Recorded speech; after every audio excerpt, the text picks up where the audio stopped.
नमस्कार साथियों, मैं मनीष भारती संस्कृति आईएएस प्लेटफॉर्म पर आप सभी का स्वागत करता हूं। साथियों, जैसा कि आप जानते हैं कि 18वीं लोकसभा का चुनाव चल रहा है।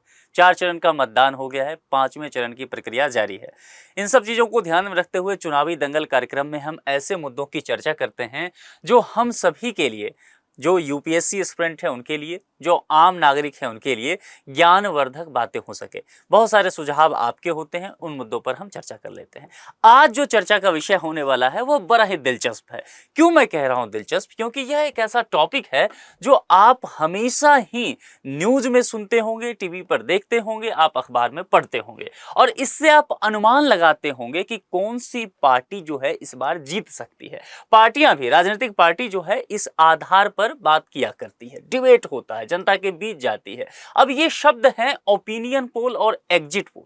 आप सुनते होंगे ना कि ओपिनियन पोल में फलाने पार्टी को लोकसभा चुनाव में 350 से अधिक सीट आ रहा है। तो ये कैसे तय हो जाता है, कैसे जान लिया जाता है? न्यूज चैनल पे जैसे आप देखते होंगे, तो ये न्यूज चैनल वाले कैसे समझ जाते हैं भैया, चुनाव तो अभी हुआ नहीं है, ठीक है। हाँ, अलग बात है कि मोदी जी कह रहे हैं कि 400 पार अब की बार, तो लेकिन अब न्यूज चैनल वाले एग्जैक्ट बताने लग जाते हैं कि नहीं, 300 से इतने सीट से लेकर के 370 से लेकर के 380 तक जा सकता है, फलाने पार्टी 150 से 160 तक जा सकती है, अदर्स जो है वह 30 से लेकर के 35 तक जा सकता है। ये आंकड़ा कैसे बता दिया जाता है, ठीक है। और कई बार देखेंगे कि ये आंकड़ा सटीक भी होता है, हालांकि कई बार गलत भी हो जाता है, या थोड़ा बहुत वैरी करता हुआ नजर आता है। तो कुल मिलाकर के जमा बात यह है कि हम आज यह समझने की कोशिश करेंगे कि ये न्यूज चैनल वाले किस तरह से इन सब बातों को समझ जाते हैं, ठीक है। और दो बातें उसमें है, एक है ओपिनियन पोल, ठीक है, और दूसरा है एग्जिट पोल। तो हमारे लिए यह भी समझना जरूरी होगा कि ओपिनियन पोल और एग्जिट पोल में समानताएं क्या है और इसमें विषमता क्या है, दोनों में अंतर क्या है, ठीक है। तो अब आगे बढ़ते हैं, चलिए। अब सबसे पहले बात करते हैं ओपिनियन पोल की। ओपिनियन का मतलब क्या होता है? आपसे मैं पूछूं कि आप इस मुद्दे पर अपना ओपिनियन बताइए। कोई भी एक मुद्दा ले लूं कि लोकसभा चुनाव में इस बार देखा जा रहा है कि रोजगार की बातें नहीं हो रही है, तो आप इस मुद्दे पर अपना ओपिनियन दीजिए। आपसे पूछा जा सकता है ना। ठीक ऐसा ही ओपिनियन पोल में भी होता है, आपसे आपके विचार जाने जाते हैं। ओपिनियन पोल में एक खास बात होती है दोस्तों, और ओपिनियन पोल में यह खास बात यह है कि यह जो ओपिनियन पोल का आंकड़ा जारी किया जाता है न्यूज चैनल के द्वारा या एजेंसी के द्वारा या अखबार के द्वारा, मैगजीन के द्वारा, यह आप देखते होंगे कि लोकसभा चुनाव होने से पहले ही जारी कर दिया जाता है, ठीक है। यानी कि एमसीसी जो लागू होता है, मॉडल कोड ऑफ कंडक्ट, चुनाव आयोग के द्वारा, उससे पहले ये सब चीजें बताई जाती है। ओपिनियन पोल के द्वारा देखेंगे कि न्यूज चैनल आपको बता देती है कि इस पार्टी को इतना सीट इस बार आ सकता है, इस पार्टी को इतना सीट आ सकता है। आप इन चीजों पर एक अनुमान आपको लग जाता है। तो कुल मिलाकर के एक मामला समझ में आ गया कि ओपिनियन पोल जो होता है वह चुनाव से पहले, अभी कहीं भी इलेक्शन नहीं हुआ है, किसी भी चरण का मतदान नहीं हुआ है, एक भी लोकसभा क्षेत्र के लिए मतदान नहीं हुआ है, लेकिन ओपिनियन पोल हमें पता है। ओपिनियन पोल के द्वारा हमें यह जानकारी मिल चुका है कि किस पार्टी को कितनी सीट आ सकती है। यह मामला समझ में आ गया। अब एक प्रश्न उठता है कि यह सब कैसे होता है, ठीक है। देखिए, यहां पर एक बात समझिए, एग्जिट पोल की जब मैं बात करूंगा उसमें भी यही बातें हैं। तो चलिए एक ही साथ देख लेते हैं। ओपिनियन पोल चुनाव से पहले जनता की राय ली जाती है या पहले जारी किया जाता है, और एग्जिट पोल जो होता है वह चुनाव के बाद जारी किया जाता है। तो प्रोसेस मैं एक ही साथ बता दूंगा क्योंकि एक ही जैसा है, ठीक है।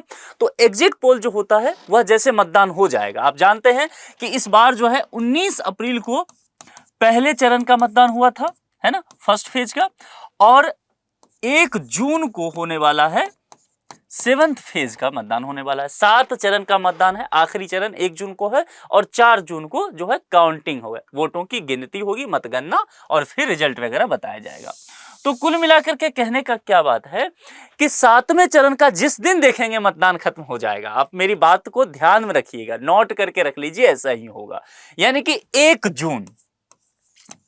जून को जैसे ही मतदान खत्म हो जाएगा, आखिरी वोट गिर जाएगा जिन जिन लोकसभा क्षेत्र में चुनाव होना है, और election commission of India officially कह देगी कि अब जो है किसी भी सीट पर मतदान नहीं हो रहा है और 18वीं लोकसभा चुनाव का मतदान इसी के साथ समाप्त हो जाता है। जैसे ही ये ऑफिशियली सूचना आएगा, आप देखेंगे हर एक न्यूज चैनल पे एग्जिट पोल चलना शुरू हो जाएगा। ठीक है, तो एक बात तो समझ में आ गया ना हम सभी को कि भैया जब तक चुनाव चल सकता है तब तक एग्जिट पोल आप नहीं बता सकते हैं। क्यों नहीं बता सकते हैं? तो इसमें इस बात की संभावना है कि यह चुनाव को प्रभावित कर सकता है।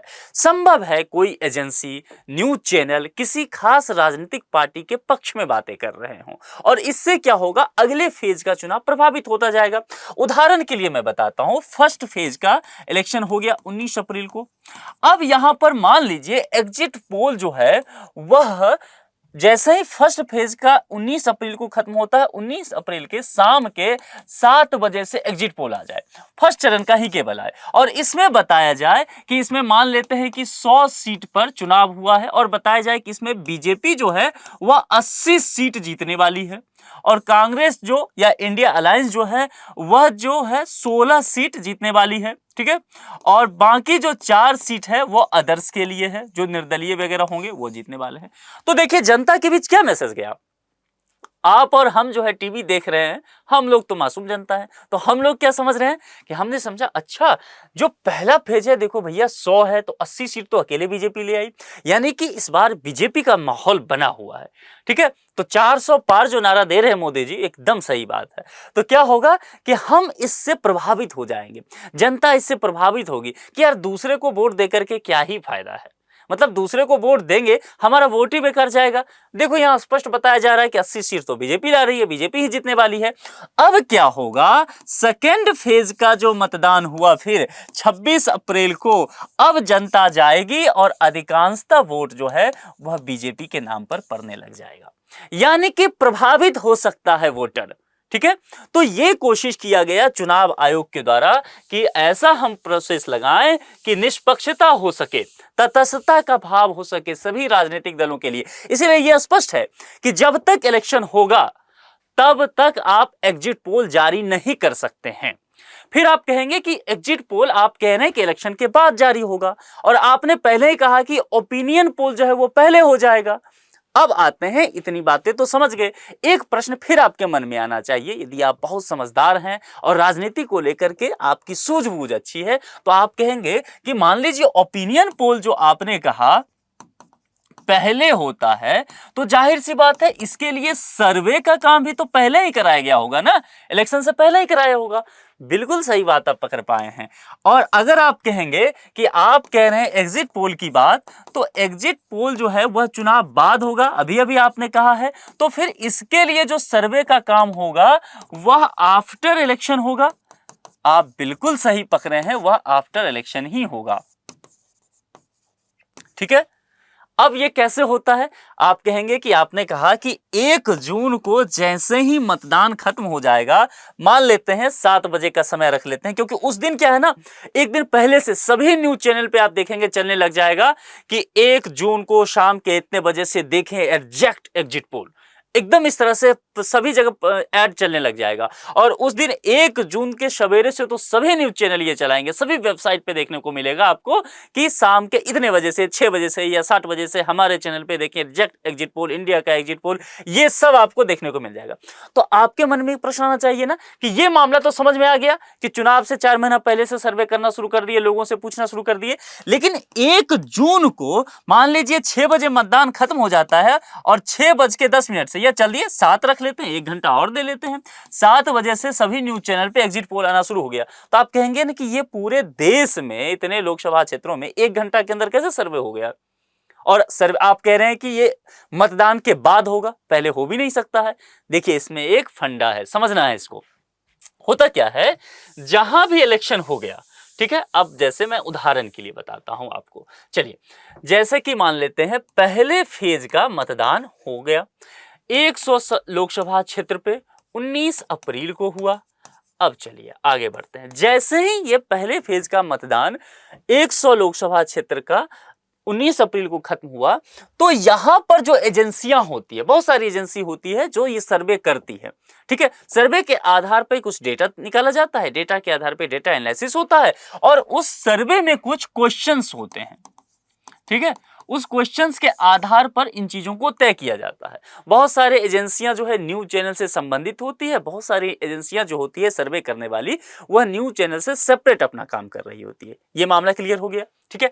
अब जैसे 19 अप्रैल को चुनाव खत्म हो गया शाम में या जब भी, इसके बाद तो पूरा टाइम है ना सर्वे करने का, तो ये एजेंसियां क्या करेगी, जैसे 19 अप्रैल के बाद 26 अप्रैल पर जहां पर है तो यहां नहीं जाएगी, क्योंकि यहां तो इलेक्शन के बाद फिर सर्वे होगा। लेकिन 19 अप्रैल को जिन जिन लोकसभा क्षेत्रों पर मतदान हो गया है उन जगह पर जाकर के ये सर्वे करेगी। अगर 100 लोकसभा क्षेत्र पर मतदान हो चुका है तो ये 19 अप्रैल के बाद उस 100 लोकसभा क्षेत्र पर पहुंच जाएगी ये एजेंसियां, और फिर वहां के लोगों से पूछेगी आपने वोट किसको दिया, आपने वोट किस मुद्दे पर दिया। अगर लोग वोट बताना चाहते हैं कि हमने वोट किसको दिया तो बता देंगे, नहीं बताना चाहते हैं तो उनके हाव भाव से पता करने की कोशिश की जाती है। आपके मुद्दे क्या थे इस बार के, आपके लिए क्या लगता है कि स्थानीय नेता अच्छा है या जो है मतलब केंद्रीय नेतृत्व अच्छा है, प्राइम मिनिस्टर किसको बनना चाहिए, किस पार्टी का कितना पसंदीदा नेता है आपका, ये सब ढेर सारे प्रश्न होते हैं, ठीक है। और उन सभी प्रश्नों का जो भी जवाब आता है उस जवाब पे आंकड़ा निकाला जाता है। तो आप समझ गए, तो ये 19 अप्रैल के बाद इस 100 लोकसभा क्षेत्र का आंकड़ा निकाल के रख लेंगे। ये हमारे पास रिजर्व हो गया। ये आंकड़ा मान लीजिए जो भी आता है XYZ जो भी आंकड़ा ये रिजर्व हो गया है, ठीक है। अब 26 अप्रैल में को मान लेते हैं 150 लोकसभा क्षेत्रों पर मतदान हो गया, तो जैसे ही 26 अप्रैल को मतदान खत्म होता है इस 150 लोकसभा क्षेत्र पर भी इसी तरह का पहुंच जाएंगे सभी लोग और सर्वे कर लेंगे। इन लोगों से पूछेंगे आपने किसको मतदान दिया, यहां पर जो भी आता है ABCD जो भी इंफॉर्मेशन आता है इसको रख लिया जाएगा। इसी तरह से जो है सभी लोकसभा क्षेत्रों का जो रिजल्ट होता है लगभग उसे रख लिया जाता है, पहले से ही मान के तय होता है कि यहाँ ये चीजें होने वाला है आखिरी तक, और फिर उसको जोड़ करके उस हिसाब से एक अनुमानित आंकड़ा निकाल लिया जाता है। 543 लोकसभा क्षेत्र तो मान लिया जाता है कि सभी लोकसभा क्षेत्र में 1000 मतदाता को टारगेट कर लिया गया। ये मैं एक आंकड़ा आपको बता रहा हूं, इसमें जो है हर एजेंसी घटा बढ़ा सकती है, अपने हिसाब से कर सकती है। तो 1000 मतदाता को रख लिया कि इस लोकसभा क्षेत्र में, जैसे हिमाचल प्रदेश के मंडी लोकसभा क्षेत्र में हम जाएंगे, वहां के 1000 मतदाता से हम प्रश्न करेंगे, पूछेंगे। उस 1000 मतदाता को भी क्या किया, उसमें भी विविधता ला दिया कि सिर्फ मंडी लोकसभा क्षेत्र के उत्तर से, पूर्व से, पश्चिम से, दक्षिण से, कुछ मध्य भाग में रहने वाले लोगों से पूछेंगे। तो अलग अलग क्षेत्र के लोगों की राय जान लिया। उसमें भी यह जानने की कोशिश करेगा कि हम विविधता लिंग के आधार पर कर देते हैं, महिलाओं के क्या मुद्दे हैं, पुरुषों के क्या मुद्दे हैं, तो देख पाएंगे कि महिला किसको वोट कर रही है, पुरुष किसको वोट कर रहा है।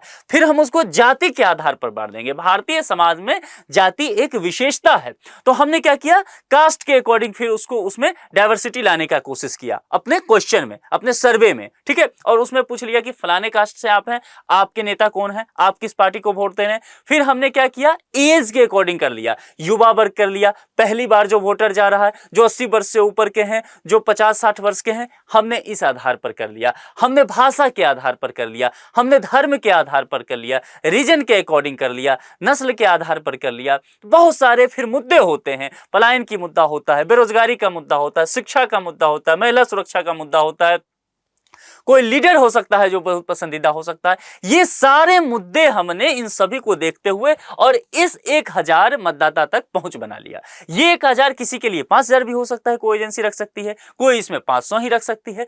और ये जो 1000 आया है, इससे अनुमान लगाया जाता है कि मान लीजिए मंडी लोकसभा क्षेत्र में जो मतदाताओं की संख्या है वह 17 लाख है, ठीक है। तो 1000 से प्रश्न पूछा गया और इसके आधार पर, इस छोटे से सैंपल के आधार पर ये 17 लाख मतदाता क्या सोचते हैं उसका अनुमान लगा लिया गया, ठीक है। और उसके आधार पर यह तय कर लिया गया कि मंडी लोकसभा क्षेत्र से इस बार कंगना रनावत जीतने वाली हैं या नहीं है, ठीक है। आप लोग कमेंट बॉक्स में बताइए कंगना रनावत जो है वो जीतने वाली है कि नहीं है, क्योंकि देखिए आजकल चर्चा में तो बहुत बनी हुई है ना।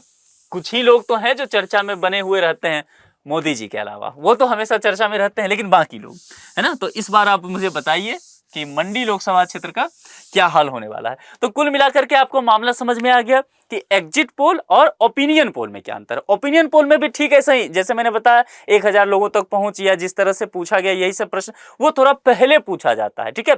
लेकिन ओपिनियन पोल के बाद क्या देखा जाता है, एग्जिट पोल होते होते होते होते बदलाव होता है। कई बार क्या होता है, रातों रात लोगों का मूड बदल जाता है। लोकसभा चुनाव में रैली के दौरान मान लीजिए किसी नेता ने किसी मुद्दे पर बोल दिया, उदाहरण के तौर पर आरक्षण पे बोल दिया, और जो उन्होंने बोला किसी पार्टी के खास नेता ने, वह मामला थोड़ा सा बिगड़ गया। अब जनता का मूड बदल गया कि अच्छा आरक्षण हटा देंगे या आरक्षण लागू कर देंगे, किसी ना किसी का हित जुड़ा होगा ही, किसी न किसी वर्ग का, समुदाय का। वह बिगड़ गया अगर उसका मूड, तो वह उसके विपक्ष में वोट डाल सकता है। अब यही लोग ओपिनियन पोल में यह कह रहे थे कि हम पार्टी एक्स को वोट देने वाले हैं, लेकिन मुद्दा इनके हिसाब से नहीं हुआ, तो यही लोग पार्टी वाई को जाकर के वोट डाल देंगे, और एग्जिट पोल अगर इन्हीं से लिया जाए तो इन लोगों का कुछ अलग मत हो जाएगा। इसलिए ओपिनियन पोल और एग्जिट पोल में कई बार जो है विषमता देखने को मिलता है। ये चीजें हैं। और एक चीज आप ये भी देखते होंगे कि ओपिनियन पोल भी कई बार गलत हो जाता है, एग्जिट पोल भी गलत हो जाता है। तो साइलेंट वोटर होते हैं ना, हर बार के चुनाव में कुछ साइलेंट वोटर होते हैं। साइलेंट वोटर मतलब कोई तकनीकी वर्ड नहीं है, कोई कानूनी वर्ड नहीं है, लेकिन एक व्यवहार तौर पे आता है इलेक्शन के दौरान। कहने का मतलब है कुछ वोटर से आप बात करेंगे तो वो राज खुलने ही नहीं देंगे आपको कि वो किसको वोट देने वाले हैं। वो शांत रहेंगे और चुपचाप जाकर के वोट डाल देंगे किसी को, ठीक है, तो जो उनके मन में रहता है। तो ये साइलेंट वोटर होते हैं। और देखा गया है कि जैसे जैसे जनता में, नागरिकों में राजनीति के प्रति, जो आप कह सकते हैं मतदान करने के प्रति जो है उनकी जागरूकता बढ़ रही है, अवेयरनेस आ रहा है, वो साइलेंट वोटर होते जा रहे हैं। वो जल्दी बता नहीं अपने बातों को खुल के। ये अच्छा भी है, ये इस बात को दर्शाता है कि देश की जनता जो है वह जागरूक हो रही है, उनमें शिक्षा का भाव आ रहा है और अपने अधिकार राजनीति को लेकर के वह सजग हो रही है। इसमें बुराई नहीं है, ये अच्छा ही है। चलिए, तो यहां पर ये सब चीजें हैं। अब एक प्रश्न ये भी है कि ओपिनियन पोल और एग्जिट पोल में फिर क्या अंतर हो जाता है। तो बस वही बातें आपको ध्यान रखना है। ओपिनियन पोल चुनाव से पहले और एग्जिट पोल जो है चुनाव के बाद जारी किया जाता है। सर्वे का भी फिर उसके हिसाब से ही आंकड़ा रखा जाता है, उसी के आधार पर चीजें तय की जाती है। कुछ कानूनी पहलू है एग्जिट पोल को लेकर के, जरा देख लेते हैं। मैंने पहले भी बता दिया है कि चुनाव आयोग एग्जिट पोल पहले नहीं करने देती है ताकि चुनाव प्रभावित ना हो जाए, तो ये होता है। चलिए यहां पर देखिए, जो है पीपुल्स रिप्रेजेंटेटिव एक्ट 1951 में सेक्शन 126 के अनुसार कोई भी व्यक्ति ऐसी अवधि के दौरान जिसे चुनाव आयोग इस संबंध में अधिसूचित कर सकता है के दौरान एग्जिट पोल आयोजित नहीं करेगा, प्रिंट या इलेक्ट्रॉनिक मीडिया के माध्यम से इसके परिणामों को प्रकाशित या प्रचारित भी नहीं करेगा। यह तकनीकी भाषा है। तकनीकी भाषा जो है इसे मैंने पहले ही बता दिया कि पीपुल्स रिप्रेजेंटेटिव एक्ट है 1951, उसका सेक्शन 126 कहता है कि वही बात है कि आप उस इलेक्शन के दौरान जो है एग्जिट पोल वगैरह के लिए नहीं जाएंगे। अगर ऐसा करते हैं तो प्रतिबंध लगा दिया जाएगा। जो आंकड़ा आया है एग्जिट पोल, मान लीजिए फर्स्ट फेज हो गया, उसके बाद आप जाके पता किए हैं, वो आंकड़ा प्रचारित नहीं कर सकते हैं, आप प्रसारित नहीं कर सकते, चुपचाप छुपा करके स्टोर करके रख लीजिए। जिस दिन इलेक्शन खत्म हो गया उस दिन बता दीजिए, कोई बात नहीं, क्योंकि अब तो आगे इलेक्शन होना नहीं है, तो अब बताइए, अब चलेगा, ठीक है। तो ये बातें यहां पर कहा गया है। और कहा गया है कि मान लीजिए कोई उल्लंघन करता है, ठीक है, तो उसे 2 वर्ष तक की कैद या जुर्माना या फिर दोनों तरह से उसे दंडित किया जा सकता है। वर्तमान में चुनाव के आखिरी चरण के समापन के बाद ही एग्जिट पोल का प्रसारण किया जा सकता है। इसकी चर्चा हमने पहले ही कर लिया। दोनों में फर्क मैंने आपको पहले ही बता दिया कि चुनाव पूर्व संरक्षण होगा और एग्जिट पोल जो होता है लोगों द्वारा मतदान करने के तुरंत बाद ये आयोजित किया जाता है। इसकी चर्चा हमने कर ली। तो आज जो मैंने चर्चा किया है वह ओपिनियन पोल और एग्जिट पोल को लेकर के किया है। आप इसके विषय में क्या सोचते हैं? ओपिनियन पोल में यदि आप तक कोई सर्वे करने वाला एजेंसी पहुंचा हो तो आपने उसे क्या जानकारी दिया होगा? हालांकि वो जानकारी आप मुझे क्यों ही देंगे, लेकिन फिर भी यदि आपको लगता हो कि आप जिस भी लोकसभा क्षेत्र से संबंधित है, आपके यहाँ क्या मुद्दा इस बार है, कम से कम ये तो लिख के बता ही सकते हैं। इससे यह हमें पता चलेगा कि देश की जनता जो आप तक हम पहुंच रहे हैं, आप मेरी बातें सुन रहे हैं, तो आप क्या सोच रहे हैं और आप एग्जिट पोल, ओपिनियन पोल के बारे में क्या सोचते हैं? क्या ये जो न्यूज़ एजेंसियां होती है, ये न्यूज़ चैनल वाले, मीडिया वाले होते हैं, क्या ये वाकई गलत बताते हैं या बढ़ा चढ़ा के बताते हैं? क्या ये सही है, कितना गलत है? इन सब तमाम बातों पर अपने विचार से हमें अवगत जरूर कराएं। 2 मिनट लगेगा, कमेंट बॉक्स में जाकर के लिखिए, मैं उसे देखूंगा और आप तक जो है जवाब अगर रहा तो मैं पहुंचाऊंगा। ठीक है, तो आज के इस लेक्चर में इतना ही रखते हैं। किसी दूसरे लेक्चर में किसी दूसरे मुद्दे के साथ आपसे पुनः मुलाकात होगी। अपना बेहद ख्याल रखिएगा। Thank you.